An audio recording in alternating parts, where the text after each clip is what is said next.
understanding the purchase and sale agreement is the most important thing that you need to know when you're buying or selling a home. Good news, I'm going to be going over all the highlighted parts of the purchase and sale agreement in the state of Georgia coming up next.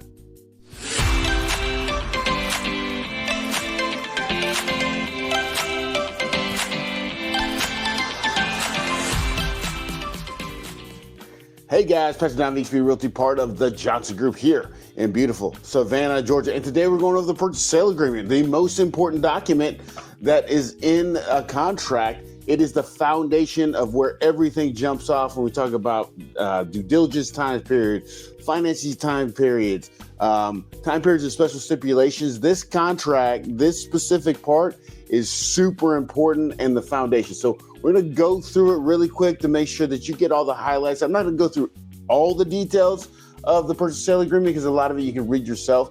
But I'm doing this because a lot of times I feel like people are not willing to read over the entire contract. Sometimes they just take the word of the real estate agents, which is great. And I do like that some people, will trust me, without even reading it. But I will tell you, it is super important to understand this document because as you start going through the home buying or selling process, some things will be triggered by this document. So we're going to go over. And of course, if you get any value from this video, do me a favor, like, share, subscribe, share this with your family and friends.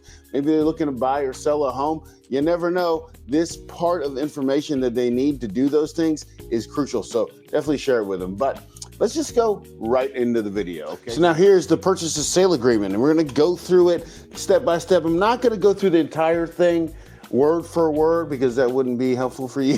I'm just going to highlight the most important stuff. We're going to talk about a little bit. Okay. So here we go. So here's your purchase sale agreement. This is the dot loop. This is what the program we use. There's other ones, DocuSign and all that kind of stuff. But this is purchase sale agreement. Okay. At the top here, you'll see they got offer date. You can put the offer date you want to put in here. We'll put just today, offer date, and we'll say, here we go, 123 Banana Street. This top portion right here is just telling the address of the property and telling the attorney where they can find the deed for the property. Okay. So this is the address. Here's where the deed is. Okay. Now we're going to go into purchase the purchase price of the property. Okay. This is where we looked at the CMA. We decided, hey, yeah, 275 works. We want to offer them full price offer. Okay. Because it was at the market value. But you also, there's another reason. You only remember, according to our scenario, you only save $500 or $5,000. Well, when you're purchasing a home, closing costs typically cost between 3.5% or 4%. So now I did the math on this one already at 4% from the purchase price right here. Okay, you take 4% and multiply that by $275,000. The closing cost is $11,000. Okay. According to the math I was telling you, okay, the 4%. Okay, so we want to ask for all of the closing costs. So you can do that. Okay, this would be a VA buyer, right? You can come to the table, ask for all the closing costs if you want to. If the seller is willing to negotiate with you, you come with no down payment and no closing costs. So that'd be great. Okay, so we're going to ask for $11,000. I'm just doing this as an example to show you. You could also ask for no closing costs, okay, but you can ask for full closing costs. Okay, now we're gonna pick the date. Typically it's 30 days. Okay, sometimes depending on the heat of the market's really hot, sometimes these government entities that have to pre-approve these loans can get backed up, but we typically go 30 days from the day. So if you're looking to buy a home today, you could close in the beginning of February. That's how fast it can be. So we're gonna say 3rd of February is when we want to close. The next item they're going to ask you is for a closing attorney here in number 5. Okay, so we got a ton of great closing attorneys in this area. I typically use Brandon Surstein Smith with Joel Gerber. Also use McManamy, Jackson, and Hollis. We use Warren Ratchford. We got Weissman Group. There's all kinds of real estate attorneys around here, but like I said, we use Joel Gerber as much as I can, and Weissman and McManamy and Jackson Hollis. If we are going to be closing on a trailer, it's going to go with Warren Ratchford out in Springfield. Okay, so that's the attorney, but they all follow the law. They're all great. They're doing a title search on your property. We're going to talk more about that a little bit later. Okay, this next part, holder of earnest money. So we'll just say Keller Williams. Williams is the listing agent. So we're going to say, hey, they're going to hold on to the earnest money. It doesn't matter who holds the earnest money. It could be the buyer's brokerage in a trust account, the seller's brokerage in a trust account, or the attorney's trust account. This money, when you pay for earnest money, we're going to get into that, does not go to the seller. It goes into a trust account until the end of the transaction, okay? Now we're talking about earnest money. Now, earnest money is a good faith deposit that you're putting down on the home. Typically in the Savannah area, we're going to do 1%. So in this case, it's $275,000 right here as a purchase price. So our earnest money is going to be $2,750, okay? And we put that within, if I like to put 3 days if you live in the area, okay? And we're working together. If we got out of town clients, I typically get 5 days for the mail so they can overnight it and all that kind of stuff, okay? So all this is negotiable, okay? This is what we're talking about negotiation-wise when I'm putting it together for my clients, okay? The next part, due diligence. Due diligence is important, okay? Due diligence is the time period where the buyer can walk away for any reason or no reason at all. It's specifically stated in the contract, okay? During that due diligence period of time, you're gonna get all your inspections done. So you're gonna do your home inspection, right? With a qualified home inspector. Your agent's gonna have home inspectors to send you. If you're working with me, I got 3 that I will send you, okay?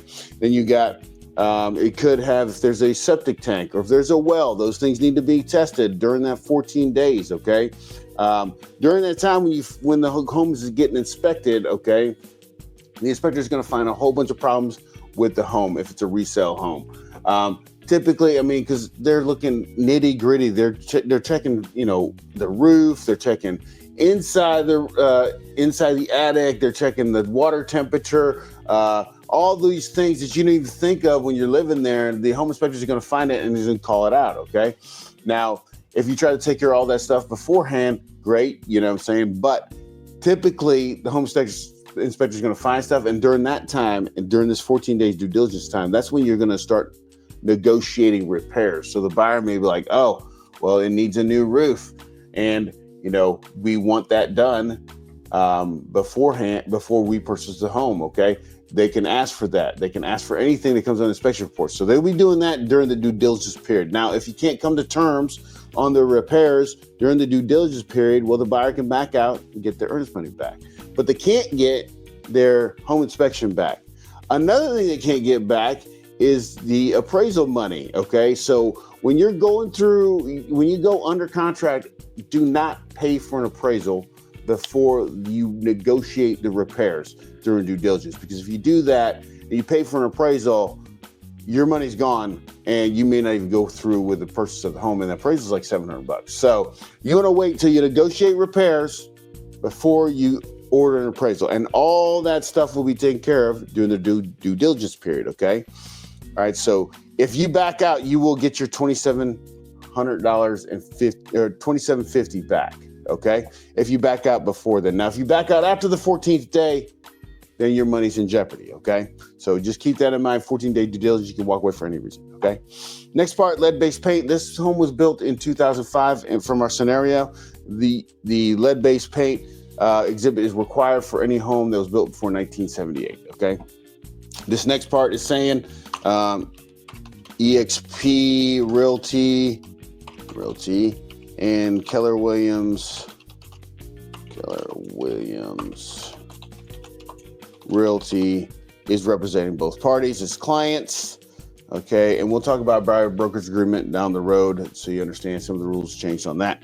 All right, so I represent the buyer at eXp Realty. Keller Williams, they represent the seller, okay, of 123 Banana Street, okay? As a buyer's agent and the buyer, you can set forth, so say if we're offering them this offer today, we can give them till tomorrow at noon if you want, okay? Or you can give it tomorrow at 5. I typically do 5 p.m. All right, let's say tomorrow 5 p.m., okay? The 3rd. Okay, so if the seller responds to us after 5 p.m., then this contract is null and void. If they respond back to us in that time period with a counter offer, you can accept it, or you don't have to accept it, you just let it lapse if you don't like their counter offer. But we're not going to go over that right now. Just that's the time limit to make either a counter offer or just say yes or no, okay? Now, the next part.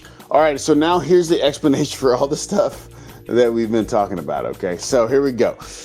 In the beginning, you got here the purchase sale agreement, and this part is what it's saying is it's talking about the attorney and what they're going to be examining the title. They're going to be looking to make sure there's no liens of the property, no encumbrances of any kind. What could happen sometimes is when you are a home seller, the home seller might get some work done, maybe they didn't pay the contractor, and the contractor puts a lien on the property. Well, the attorney is going back to look at that to make sure there are no liens on the property. If there are liens, they're going to make the seller take care of those before they sell you the property. Okay. Another thing the attorney is doing is that they're making sure that that no one else has a claim to the property, and they will insure you so that if anybody has claims to the property after you close, that they will cover you. So that's where the title insurance stuff goes. Okay. We talked about the purchase price. We already know we're offering $275. Okay. Closing costs we had talked about. These are things like your prorated taxes, prorated insurance, you get attorney's fees, lender's fees, a lot of stuff that go in the closing costs. That's why I say it's about 4% of the purchase price is where you get your number for an estimate. Okay, to actually know what it is, the lender, once you lock in your price and rate, then the lender can tell you exactly what your closing costs will be specifically. But until that point, they don't know. So just good rule of thumb, 4%. Okay. All right. Next thing is closing date. Okay, this is basically you can. It typically takes about 30 days to close a loan, depending on if there's a backup or something. Say if you're doing a government loan, such as this one, like a VA loan, it could take a little bit longer. But right now, everything's tracking about 30 days. Okay, so if you're looking to buy a home, it could be as fast as 30 days. That's pretty cool. Okay, so you put that on there, but it could be as long as 45 days. We just never know. But in case we get to closer to the closing date, and maybe the lender's got some things they got to work out, and we're not going to close on time, you can unilaterally, as a buyer, extend the closing date by 8 days to give the lender more time. Okay. And the seller, there's nothing they can do about it. Also, the seller can do the same thing for them. Is if they're having a problem with clearing the title, they can extend the closing date for 8 days without the buyer's permission. So it kind of goes both ways on that. But when you close the home, they give you all the keys, they give you all the garage doors openers, all that good stuff. Okay, you're gonna get all that at the end. Okay, we talked about the closing firms. I'm not gonna get back into that. The holder of the earnest money has got to be with either brokerage or the attorney, and they hold it in a trust account. Okay, that's been approved by the Georgia Association of Realtors. Okay. The next part, earnest money. We talked about earnest money, but the earnest money is that good faith deposit. Okay. Now, and we talked about this during due diligence, if you back out before due diligence is up, you get your earnest money back. If you back out after the due diligence period is up, then, well, the seller gets your earnest money, and that's their remedy. Okay. So if you back out of the contract after the 14 days, they had to take their home off the market. That $2,750 that we put up in the earnest money is the seller's now, because they took the home off the market so that you could do your due diligence. Okay. Now, if there's troubles with people figuring out who the earnest money goes through, the brokerages can have an interpleader come in and make that decision, but typically it's pretty cut and dry. We know who earnest money goes to. Okay. Next one, during the due diligence period, we talked about that. That's when you get your home inspector and all that stuff. Also, during that time, you don't drive around the house at night when maybe you're sleeping, but you want to figure out if everybody else is sleeping in the neighborhood, right? Go by the neighborhood, see if there's trains that drive by. See, saying that, like, sometimes you just don't even know until you go there later. During these 14 days, you want to make sure you go out there and make sure it's not crazy on the weekends or at night, so you can get some sleep. Also, you can go to the DEA.gov website here and see if there's any drugs that have been made on the property. You also go to the GBI.Georgia.gov, and they can tell you if there's any sexual offenders that are staying at the properties near you. So that's the time. The due diligence period is to figure all that stuff out. If you find out there's 3 sexual offenders around your home and you don't want to be in that situation, well, then you can back out during due diligence, get your earnest money back. Okay. All right. The next part is talking about right to inspect the property throughout the closing. Okay. Well, like I said before, we do a home inspection. You can do a sewage inspection. You can do all kinds of other inspections. These buyers or the sellers got to give you the right to get into the property to do your inspections. Now, it's got to be reasonable. Okay, you can't just be like, oh, I'm gonna get in whatever time I want to. It's got to be reasonable for the seller, but they got to let you in. Okay. Now, if you're going to look at the home as a buyer, okay, or you got contractors coming in to look at stuff, and you or the contractor breaks something, well, then it's going to be your responsibility to make sure it gets paid back. Obviously, if the contractor breaks it, they'll pay for it. You would hope, but it's your responsibility as a buyer because you are taking it through the home. So during the due diligence period, you can get it inspected, and they have to be reasonable, but you got to be responsible for what happens during your inspection. Okay. Seller's duty to disclose right here, as you can see. Seller's duty to disclose. They have to disclose what they know is wrong with the property. If they don't do that, then you can sue them. Okay.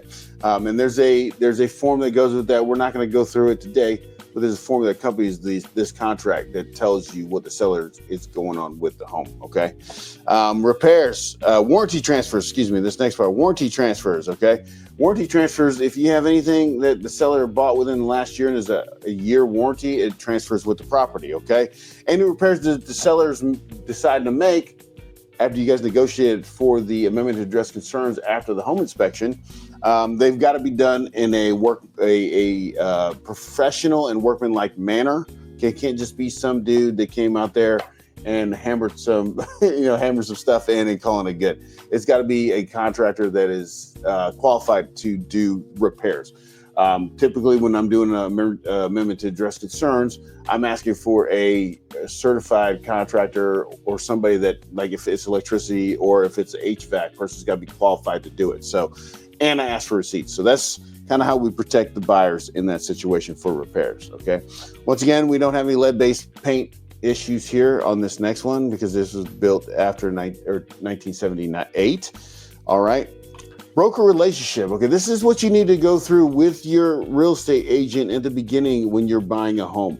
Before any real estate agent can show you a home, they have to have you sign what's called a buyer brokerage agreement. I'm not going to go through that in this video, but they have to have it. And in this document, it tells you how they represent you. Now, when I'm representing somebody, we do where I'm their agent. Okay, I don't do customer stuff.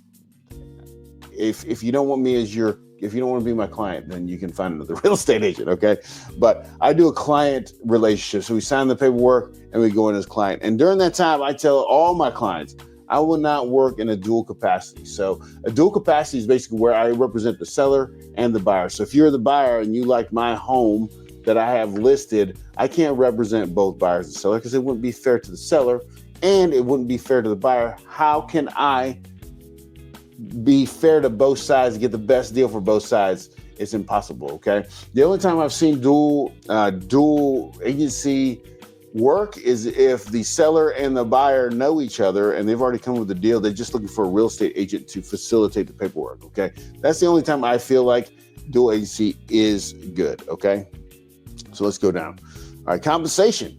Okay. And during the buyer brokerage agreement, we talk about compensation. I'm not going to go through this, but compensation to be owed to all real estate agents involved. Okay.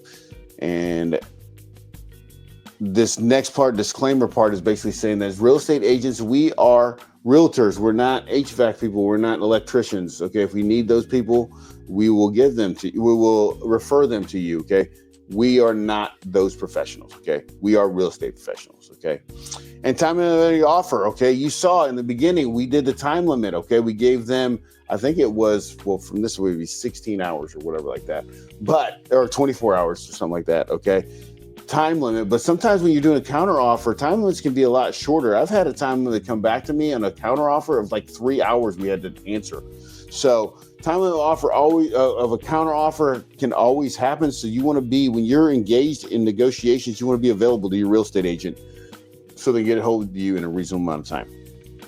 All right. The next part is talking about notices. Now, notices basically if the real estate agent receives an email, it's like a counteroffer or something like that, that is basically saying that you as a client has been notified because the real estate agent got it. So typically what's going to happen is when you get a counteroffer like that, the real estate agent will call you or text you first. And if you're not busy, then they'll call you and talk to you about the details. Okay. So that's what I'm saying. If I get notice, if I get an email or something, that means the buyer has been noticed. Okay. Now, defaults. This is what I was talking about. If you back out as a buyer, okay, after the 14-day due diligence period, then your earnest money goes to the seller. That's their remedy. As a buyer, if the seller backs out at any time and you put money into it, say you pay for the home inspection, you pay for the appraisal, right? The seller, if they back out, they have to pay you back for what you put into the property, okay? That's your remedy, but I'm gonna tell you, trying to get that back sometimes from a seller, you're gonna have to, it requires you to go to court, which stinks, right? But that's what has to happen, okay? You might have to go to court, okay? Now, if you back out as a buyer or a seller, right, and we had a fully executed contract, the broker, the rights of the broker here, the broker can come out of, whoever backed out can come after them for commission. So now, do they do this? No, I have not seen it done, but can they go after you for commission if you back out? Absolutely they can, okay? And then if there's attorney's fees that go through arbitration, whoever the court decides to, whoever loses will have to pay for all the court fees. So that's what we're talking about there. This next part, risk to the damage of property.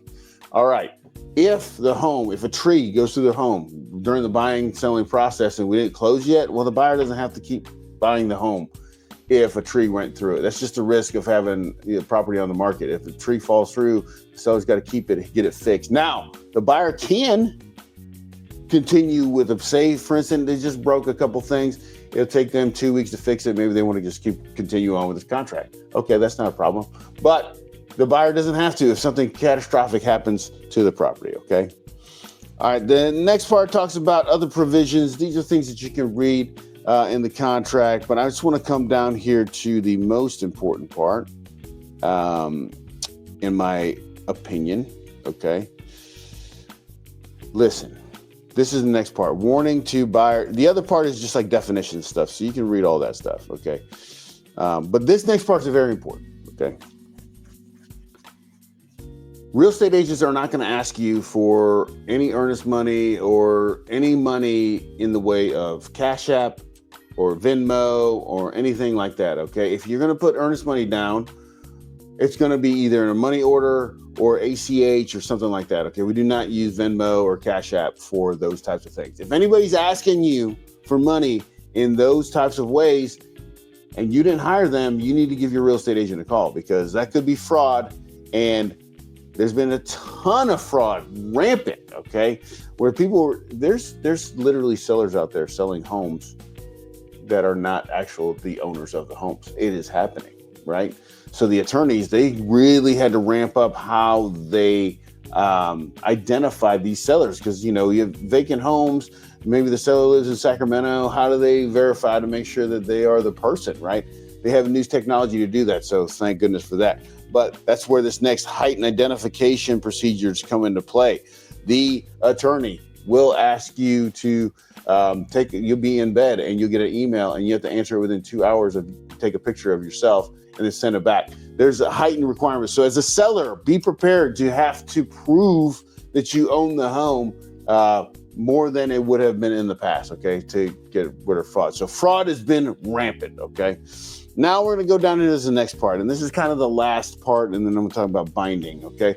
But here's where all the exhibits that are part of the contract, okay? If you, for instance, had a VA loan exhibit would be a party to the contract. Most likely there's going to be a seller's property disclosure that the seller tells you what is coming with the home and what is wrong with the home. So they're totally disclosing everything. This is the document that you could use to sue the seller if they lied to you, okay? All right, there's probably going to be a community association disclosure involved in this because most neighborhoods in this area are HOA neighborhoods. So but there's all these things that could be a part of the contract. You click these and all that stuff. In the special stipulations, you can literally put anything you want in here. Like if you say, okay, I like the refrigerator so much, and even the seller's like, we're not going to leave the refrigerator, you can ask for that here. You can ask for a termite bond here. You can ask for almost anything you want in this portion, okay, and it'll be a part of the contract. And then at the end, it's going to have everybody's names and numbers and all that stuff, the real estate agents and the brokerages numbers. If you have a problem with your real estate agent that's representing you, you can call the broker at their number down here in this area, okay, on either side, okay? But this is the most important part of this contract, okay? This binding agreement date. Binding agreement date, let me get it. The binding agreement date is important because that is what triggers the due diligence period. The day of the binding agreement date, okay, is day 0. So let's say today, January 2nd, we bind the contract. You sign, seller signs, everything's good to go. Day 1 would be the 3rd of January. So the day you sign is day 0. Day 1 is the day after, okay? And then everything goes from there. So the 14 days would be tomorrow's day 1, 2, 3, 4, 5. As you know, it'd be the 16th would be the 14th day, right? When you go over the finance contingencies, which we'll go over each one individually later on, but finance contingency is based off of that number. So a lot of things are based off of that number. If I'm asking for a termite clearance letter, it would be based off of that number. So this number right here, this date right here is ultra important because, like I said, that's when both parties agreed, and that's when everything is triggered off the purchase sale agreement. Now, I know that was a lot. I know if you have questions, you can give me a call at 912-657-3544. If you don't understand something, okay, you can give me a call. I would love to help. If you're in the middle of the contract negotiations and you don't understand something, ask your real estate agent to explain this document to you. If they don't explain this document to you when you're buying a home, I hate to say this, but you need to call their broker and tell them, hey, I need someone to explain this contract to me. It is not doing you a service to not explain this to you. That's why I'm doing it right here. And if you have any questions about any other parts of the contract, you can definitely give me a call. And I want to say thank you guys for watching so much. I'll talk to you soon. Bye.